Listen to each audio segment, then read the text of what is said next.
Hello friends, welcome to கோல் சமையல். இன்றைக்கி நம்ம கோல் சமையல் சேனலில் முறுக்கு எப்படி செய்யலான்றதை பார்க்கலாம். இந்த முறுக்கு ரெசிப்பியை வீட்டில் இருக்க அரிசி மாவு வச்சு ரொம்பவே ஈஸியாக செய்யலாம். எவ்வளோ முறுமுறுன்னு இருக்குன்னு பாருங்கள். சாப்பிட்றதுக்கு ரொம்பவே டேஸ்ட்டாக இருக்கும். தீபாவளி ஸ்பெஷல் முறுக்கு ரெசிபி எப்படி செய்யலான்றதை பார்க்கலாம். கோல் சமையல் சேனலை சப்ஸ்கிரைப் பண்ணிக்கோங்க. பக்கத்தில் இருக்க ஆளுன்ற பெல் ஐகானை கிளிக் பண்ணிக்கோங்க ஃப்ரெண்ட்ஸ். முறுக்கு செய்கிறதுக்காக ஒரு கடாயில் 1.5 கப் அளவு அரிசி மாவு எடுத்துக்கலாம். வீட்டில் இருக்க டம்ளர் அல்லது கப்பில் அளந்து எடுத்துக்கோங்க. எந்த கப்பில் நம்ம அரிசி மாவு அளந்து எடுக்கிறோமோ அதே கப்பில் மற்ற எல்லா பொருட்களையும் அளந்து எடுத்துக்கோங்க. நம்ம எடுத்துருக்க அரிசி மாவை ஒரு கடாயில் சேர்த்து லைட்டாக வறுத்து விட்டுக்கலாம். முறுக்கு செய்கிறதுக்கு கடையில் நான் அரிசி மாவு வாங்கலை, வீட்டில் அரைச்ச அரிசி மாவு தான் நான் எடுத்திருக்கேன். பச்சரிசியை கழுவி காய போட்டு அரைச்சி வச்சுக்கிட்டோம்னா முறுக்கு ஸ்நாக்ஸ் தேவைப்படுற நேரங்களில் இந்த மாவுலேருந்து எடுத்து செஞ்சுக்கலாம். மாவை எடுத்து பார்த்தோம்னா லைட்டாக சூடாக இருந்ததுன்னா வறுபட்டுருச்சுன்னு அர்த்தம். பிளேட்டில் கொட்டி ஆற வச்சுட்டு ஜலிச்சு எடுத்துக்கலாம். எந்த கப்பில் அரிசி மாவு அளந்து எடுத்தோமோ அதே கப்பில் 1/2 கப் அளவு பொட்டுக்கடலை எடுத்துக்கோங்க. பொட்டுக்கடலையை மிக்சி ஜாரில் சேர்த்து நல்லா ஃபைன் பவுடராக அரைச்சி எடுத்துக்கோங்க. அரைச்ச இந்த மாவை ஜல்லடையில் கொட்டி நல்லா ஜலிச்சு எடுத்துக்கலாம். மாவு நைஸாக இருந்தால் தான் முறுக்கு விரிசல் இல்லாமல் வரும். இந்த மாதிரி ஜலிச்சிட்டோம்னா குருணைகள் தனியாக வந்துடும், மாவு நல்லா நைஸாக கிடைக்கும். மாவுக்கு தேவையான அளவு உப்பு சேர்த்துக்கோங்க. நான் 1/2 ஸ்பூன் உப்பு சேர்த்துருக்கேன். இது கூட கொஞ்சமாக பெருங்காயத்தூள் சேர்த்துக்கோங்க.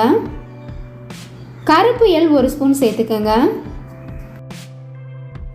நைஸான பவுடரை அரைச்சி வச்சுருக்க பொட்டுக்கடலை மாவையும் சேர்த்துக்கலாம். இது கூட 2 ஸ்பூன் நல்லா சூடான எண்ணெயாக சேர்த்துக்கணும். இப்போ எல்லாத்தையும் நல்லா மிக்ஸ் பண்ணிடலாம். எண்ணெய்க்கு பதிலாக பட்டர் அல்லது நெய் கூட சேர்த்துக்கோங்க. இந்த மாதிரி சூடான எண்ணெய் சேர்த்து செய்யும்போது நம்மளோட முறுக்கு நல்லா மொறுமொறுப்பாக இருக்கும். எண்ணெயும் மாவும் நல்லா மிக்ஸ் ஆகிற அளவுக்கு நல்லா பிசைஞ்சு விட்டுக்கலாம்.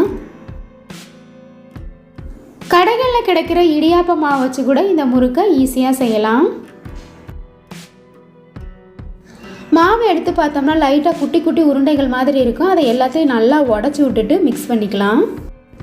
எண்ணெய் சரியான அளவு மாவில் கலந்துருக்குன்னு எப்படி தெரிஞ்சுக்கிறதுனா, இந்த மாதிரி கொஞ்சமாக அள்ளி கொழுக்கட்டை பிடிச்சோம்னா சேப் வரும். அப்படி இல்லைன்னா இன்னும் கொஞ்சம் எண்ணெய் சேர்த்து நல்லா பிசைஞ்சுக்கோங்க. அடுத்ததாக சூடான தண்ணியை கொஞ்சம் கொஞ்சமாக ஊற்றி மாவை பிசைஞ்சுக்கலாம். சூடான தண்ணி சேர்த்துருக்கனால மாவை கையில் பிசைய முடியாது, சூடாக இருக்கும். அதனால் இந்த மாதிரி கரண்டியை வச்சு நல்லா மிக்ஸ் பண்ணிக்கோங்க. முதவே அதிக தண்ணி ஊற்றி பிசைஞ்சிடக்கூடாது, கொஞ்சம் கொஞ்சமாக தண்ணி ஊற்றி பிசைஞ்சால் தான் சரியான பதத்துக்கு பிசைய முடியும். நம்ம எடுத்திருக்க மாவு எந்த அளவு தண்ணி இழுக்குதோ அதுக்கு தகுந்த மாதிரி கொஞ்சம் கொஞ்சமாக தண்ணி சேர்த்து பிசைஞ்சிக்கலாம். இந்த மாதிரி லைட்டாக உருண்டை உருண்டையாக வந்துருச்சு பாருங்கள். இந்த பதத்தில் மாவை அப்படியே வச்சிடலாம். கை பொறுக்கிற அளவு சூடு வந்ததுக்கப்புறமா கையை வச்சு நல்லா பிசைஞ்சிடலாம். கை பொறுக்கிற அளவு சூடு வந்துருச்சு. இப்போ நல்லா பிசைஞ்சுக்கலாம். அடுத்ததாக சுடு தண்ணி கலக்க தேவையில்ல, பச்சை தண்ணியை கலந்து சப்பாத்தி மாவு பதத்துக்கு நல்லா சாஃப்டாக பிசைஞ்சு எடுத்துக்கோங்க. ரொம்ப டைட்டாக பிசைஞ்சிட்டாலும் பிழிகிறதுக்கு சிரமமாக இருக்கும். கொஞ்சம் இலகுவாக பிசைஞ்சோம்னா முறுக்கு பிழிகிறதுக்கு ஈஸியாக இருக்கும். இந்த மாதிரி மாவு அரைச்சி வச்சுக்கிட்டோம்னா நமக்கு ஸ்நாக்ஸ் தேவைப்படும் போது நிறையா செஞ்சு ஸ்டோர் பண்ணி வச்சுக்கலாம். முறுக்கு மாவு பதத்துக்கு நல்லா சாஃப்டாக பிசைஞ்சாச்சு பாருங்கள். இந்த அளவு நல்லா சாஃப்டாக இருக்கணும். இப்படியே இந்த தட்டில் வச்சிட்டோம்னா காஞ்சி போயிடும். அதனால் ஒரு குழியான கிண்ணத்துக்கு மாற்றிட்டேன். ஒரு காட்டன் கிளாத்தை எடுத்து தண்ணியில் நனைச்சிட்டு நல்லா பிழிஞ்சு எடுத்துக்கோங்க. மாவு இந்த மாதிரி மூடி வச்சிட்டோம்னா சீக்கிரமாக காஞ்சி போகாமல் இருக்கும். முறுக்கு செய்கிறதுக்காக இந்த மாதிரி 3 ஓட்டை இருக்க அச்சுத்தட்டு தான் எடுத்திருக்கேன். இப்போ முறுக்கு உரல் ஃபுல்லாக நல்லா எண்ணெய் அப்ளை பண்ணிட்டோம்னா முறுக்கு பிழிகிறதுக்கு ஈஸியாக இருக்கும். நம்ம ரெடி பண்ணி வச்சுருக்க முறுக்கு மாவுலேருந்து கொஞ்சமாக மாவு எடுத்துட்டு மாவை மூடி வச்சிடலாம். அப்போ தான் காஞ்சி போகாமல் இருக்கும். உரல் ஃபுல்லாக ஃபில் பண்ணிடலாம்.